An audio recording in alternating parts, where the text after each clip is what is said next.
తెలుగు జాతి గుండె చప్పుడు తారక రాముడు అన్న నందమూరి తారక రామారావు గారితోనే బడుగులకు రాజ్యాధికారం దక్కిందన్నారు మంత్రి సవిత. సోమదేవపల్లి మండలం కేంద్రంలో హిందూపురం ఎమ్మెల్యే నందమూరి బాలకృష్ణ చేతుల మీదుగా ఎన్టీఆర్ విగ్రహాన్ని ప్రారంభించారు.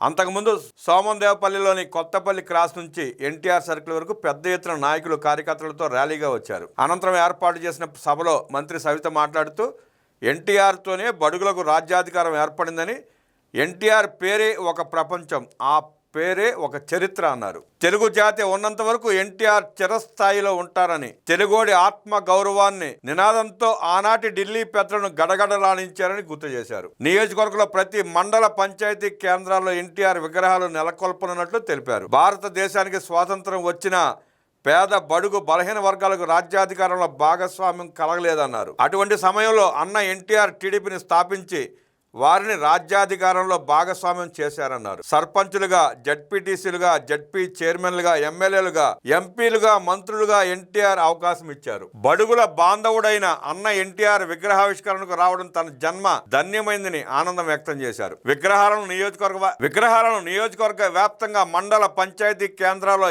ఏర్పాటు చేయనున్నట్లు వెల్లడించారు. తండ్రికి తగ్గ తనయుడిగా బాలయ్య సినిమా, రాజకీయ రంగంలో సింహంలా గర్జిస్తున్నారని, సమాజ సేవలను బాలయ్య తనదైన ముద్ర వేస్తున్నారన్నారు. బసవతారకం ట్రస్ట్ చైర్మన్గా క్యాన్సర్ వ్యాధిగ్రస్తులకు ఆపద్బాంధవుడిగా నిలిచారన్నారు. బాలయ్య చేతుల మీదుగా ఎన్టీఆర్ విగ్రహం ఆవిష్కరించడం నా జన్మ ధన్యమైందని ఆమె తెలిపారు.